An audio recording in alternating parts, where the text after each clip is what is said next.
It's a weird situation. So my 26 male best friend is Derek, 26 male. We've been best friends since we've been 8 years old. However, he lived with my family during high school and college due to some family issues. My parents call him their bonus kid, and we are brothers at this point, so I don't trust his girlfriend of 3 years, Nicole, 25. She's always just giving me bad vibes. She lies about little things for no reason. Unfortunately, she and Derek have a lot of similar experiences and hobbies, and he's head over heels for her. I've always been respectful to her, but I'm always looking out for Derek. Unfortunately, my girlfriend thinks he's blind with love. So Nicole is now 8 months pregnant. Derek comes to me asking me to be the godfather, legal guardian. Derek works a dangerous job, so it wouldn't be crazy for something to happen to him. Nicole was on board with this too. I told him I would do that if he'd get a DNA test done first. He was shocked and asked why. About 7 months ago, Derek and Nicole broke up for a couple of days. She claimed nothing happened with anyone else and just sat home and cried. But why not make sure? Why would it be an issue if she had nothing to hide? But my most significant reason is what Nicole did with her sister. So Nicole's sister had a kid. She claimed her boyfriend was the dad. He wasn't, and she knew he wasn't. Nicole lied straight to her sister's boyfriend for years. So Nicole knew the whole time that her niece wasn't his kid. Everything came out eventually.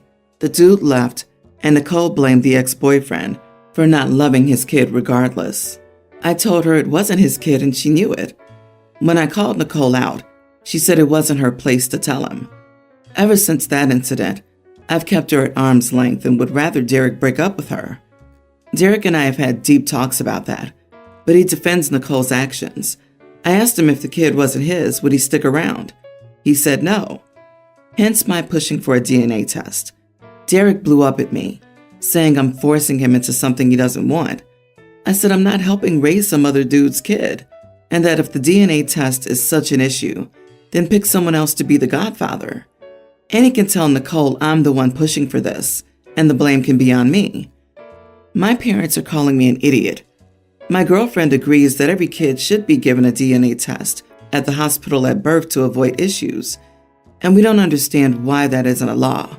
She's on my side with everything. Am I the idiot? You're not just being asked to be this kid's godfather, which doesn't really have any legal status.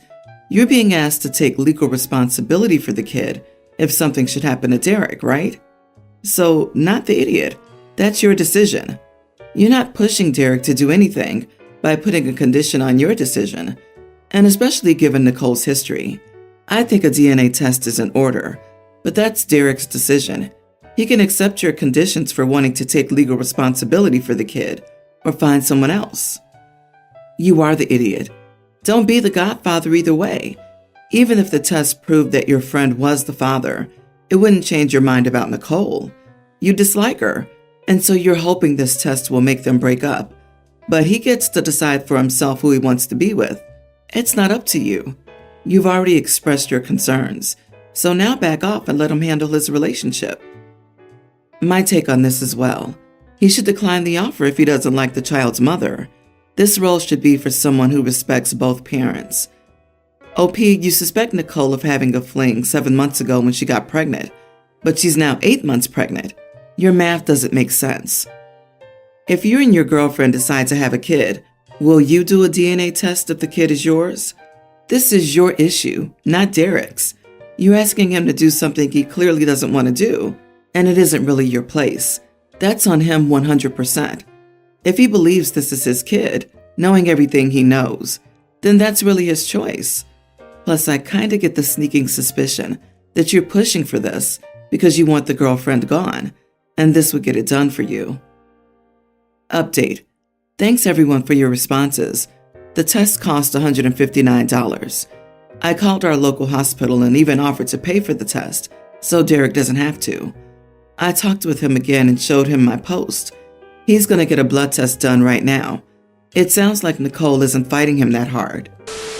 So I, 24 female, and my boyfriend, 26, have been dating for 9 months, and recently we celebrated my birthday. We went to my favorite restaurant, and after we went to a bar. I enjoyed it. I drove because he had a car accident the other day, and his car's in the shop. While I was ordering drinks and he was in the bathroom, a stranger bought me a shot. I thanked him but told him I was in a relationship and he backed off. Then my boyfriend came back and asked where I got the shot, and I answered. The guy was halfway across the bar by that point, but my boyfriend still got angry and accused me of flirting for free drinks.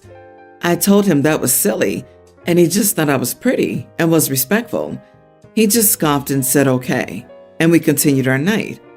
He gets progressively more intoxicated and starts bringing up the man who bought me a shot and asked me if I told him I'd sleep with him for a free drink.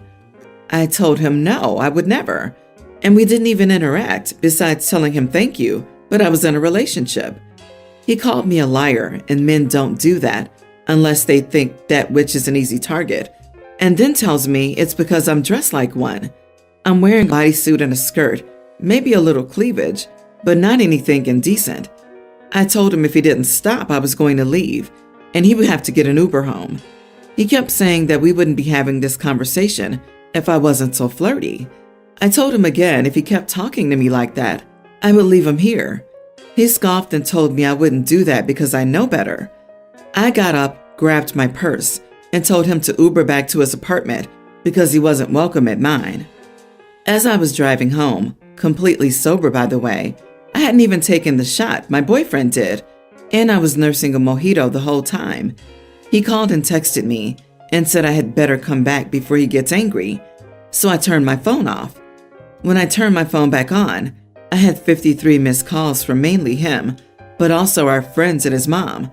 She went and picked him up, and almost 300 texts were calling me an idiot and saying he could have died and I shouldn't have left him, and even some calling me a slut and a bad girlfriend. Am I the idiot? Not the idiot, OP, but please break up with this toxic, shameless, manipulative idiot ASAP. He accuses you of flirting for free drinks and calls you names and other things. It's incredibly harmful and disgusting. Also, his friends and mom are idiots for harassing you constantly, even though it's your boyfriend's fault. I attended bar for several years and have seen this situation play out several times, almost verbatim to how you described it. Of course, the girls could have been dressed in parkas and sweatpants, but it would have always come back to that topic. I've even had to keep one of the boyfriends from trying to fight the drink buyer, a regular of mine who was a super nice dude. He's a grown dude. You were well within your right to leave. I hope he's your ex-boyfriend now. I'd dump him hard after this display of insecurity and misogyny. She went and picked him up? That's hilarious. It's not hard to imagine what kind of woe is me stories he told his mommy on that drive home. Lose this jerk, block his number, and feel grateful you only lost 9 months of your life. He's an insecure idiot and mama's boy. Red flags, darling. I, 22 female, went to a wedding recently for my friend's 22 female cousin. My friend brought me along for emotional support since she was forced to go. My friend didn't like her cousin because, simply put, the cousin was horrible to my friend. She would make fun of my friend's appearance, which included anything from weight, hair, skin, etc., despite my friend being drop-dead gorgeous. This has led to having major self-esteem issues. On top of that, there's a 10-year age gap between my friend and her cousin, 32 female, meaning it was literally, at one point, an adult bullying a child. My friend's cousin is also awful. She's a mean girl who gossips and fights with everyone. However, my friend's parents believe that family is forever no matter what, so she was dragged to the wedding, meaning I got dragged along as well. The ceremony happened, and we moved to the reception. Everything went surprisingly smoothly until I started dancing with one of the groomsmen on the dance floor.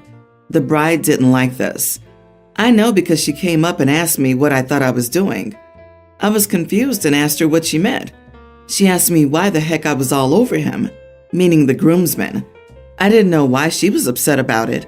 After all, she had a new husband whom she should be celebrating with. My friend intervened after she noticed the bride talking to me angrily. The bride, her cousin, turned to my friend and asked why she had brought this cow to her wedding. I wasn't too surprised given the stories I've heard about her, but that still stung. My friend told her to back off and not to say that to me. The bride said I was a witch for dancing with the groomsmen. My friend explained that the groomsman I was dancing with was her ex-boyfriend. I turned to the bride and told her that she had just married another man, so it wasn't like she wanted her ex-boyfriend back. She then told me that the chances were still high and that I had no right to put my hands on him. I laughed and said, "Oh, so you're the one who's actually a witch."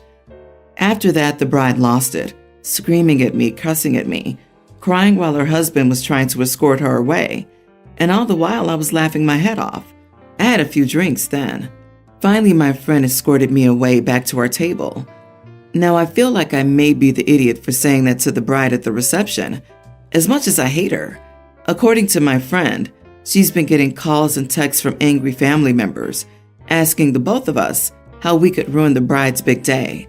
So, am I the idiot? I'm sorry. Did the bride at her wedding say that the chances were high that she'd get back together with the groomsman ex-boyfriend? It sounds like you just called a spade a spade. Well, not exactly the most mature or polite. Not the idiot. New husband patting her arm and going, There, honey, you're completely right. You could get back together with Chad. I'm here and I support you." Holy crap. OP, I think you found the only circumstance on earth where I would say calling the bride names doesn't make you the idiot. Well done. Tell your buddy to put her phone in a drawer until this blows over. For dog's sake, she's getting married and still wants to keep her ex at arm's reach? Also, bullies suck, and your friend's family are a bunch of huge idiots for allowing her cousin to treat her like that ever since she was a child. I feel sorry for your friend getting crappy messages from family, but that's more about the family than what you did. I think the most unfortunate person in this scenario is the husband, the poor man. Background: I have a fairly successful real estate company. About 15 years ago, I was engaged and she cheated on me. And following that, I changed my will so that my sisters and my nieces and nephews would inherit what I have after I passed, because I decided never to have a partner ever again. My sisters only knew I changed my will because I told them this while drinking at a New Year's Eve party in 2007. About 6 years ago, I met Anne. We ended up in the same ward after having cancer treatments and started talking, and things went from there. I'm not ashamed to admit I think she's the bee's knees. We've been together ever since. My family is aware of this, but has been unwelcoming to Anna for reasons that have never been clear. There's no significant age difference. We're all white, no religious issues, etc. However, I figured it out recently when one of my sisters approached me and asked whether I wanted input on which college her eldest was going to. I was confused as to why it involved me, and she explained that, of course, I would be paying for it. I was shocked and asked why she thought this, and she explained that I'd said I would leave everything to them 15 years ago. I laughed and pointed out that I was 24 and heartbroken at the time, and my sister and her husband were well off and should be supporting their own child, not asking me to. My sister went off about how Anna was stealing me and my money and assets away from the family, and how we have no children, so I should support my sister's children. I said that of course Anna would inherit from me, as she's my spouse, and that my sister needs to take her demanding attitude elsewhere. Not to mention that at 39 and 37, Anna and I can have kids yet, and whether we did was none of my sister's business. We haven't spoken since, and my other sister's mad at me for leading them on for 15 years. I feel like I might be at fault here because I can see how they could assume that, but also, why did they take my intoxicated word for it and never bring it up since? Especially as I now know that neither has saved for their kids to go to college because they were relying on me to pay. I now understand why they don't like Anna also. Anna's very upset about the whole situation and blames herself for driving a wedge between my sisters and me. Am I the idiot here? Edited to add, I first developed cancer when I was 27, went into remission at 29, and it came back when I was 32. And I had surgery when I met Anna, but there is a good chance it'll come back So I'm assuming this is why my sister didn't plan for their kids' college. Not the idiot. They would have inherited it if you had died. You never stipulated that you'd cover college, etc. for your nieces and nephews. They've walked around for 15 years, hoping you'll drop dead so they get money to pay for things they haven't accounted for themselves. Wow, your family's a bunch of gold diggers. This is not Anna's fault at all. You said you would never be with anyone after a hard breakup at 24 years old while drinking. How did they get from the idea of inheritance to you paying for college? Trying to get rid of Anna to make sure they get your money? Your family is entitled and horrible. Obviously, the plan was for OP to die before the kids reached adulthood. However, not only did he have the poor manners to keep living longer than they hoped, he changed his will. So not only do they want OP dead sooner than later, they don't want OP to be happy while they're alive. They sound lovely. You aren't their personal piggy bank. If someone said that to me while they had been drinking with a freshly broken heart, I completely dismiss it. Then to be so greedy that they automatically dislike Anna because it means they won't get an inheritance shows more about them than you. You have a right to be happy. They're not entitled to your money. I suggest you talk to a lawyer because if you leave them nothing, they'll probably try to contest your will. My girlfriend and I, both 22, have been together for about a year. During that time, neither of us have gone on vacation with our friends, and we haven't met each other's friends. We live together and have a dog that she already had before we got together. She and her friends planned on going on vacation, but decided they weren't due to the funds and the inability to find a time that would work for them. I'm going back to my hometown to visit my parents next week, which we've known for months. Our dog was going to stay with her at ours because my parents don't like dogs. A few days ago, she came home from her friend's house, super excited about something, and told me that she and her friends had spontaneously booked a vacation for next week. It was cheap and they all had managed to get it off of work somehow. I asked her if she'd forgotten about my plans, and she said no, that I'll have to bring the dog with me. I said no, she's not my dog, and my parents won't want her to come, which started an argument. I ended up saying it was utterly inconsiderate of her to book the vacation without asking me, and that if she had any sense, she'd cancel it. She told me she couldn't do that without losing all the money, and that she shouldn't have to ask for permission to go on a trip with her friends. She left last night in a massive strop and went and stayed with her friend. My friends have said I'm an idiot for how I handled it, but I don't think I am. Am I the idiot? Not the idiot. The issue isn't her needing permission to go.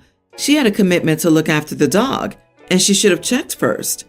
I think the bigger problem is that instead of figuring out how to solve the problem, she just walked out and went to stay with one of her friends. So many warning signs here. She knew the plan before she booked her last-minute vacay with the girls, including that there was an issue with pet care at your parents, since they don't like dogs, which is totally understandable. It sounds like she just expected you to cave and is throwing a strop that you didn't. This makes me think that this isn't the first time she's abused her power in the relationship to manipulate you. It might be worth thinking about the balance between you two and if it's serving you well anymore.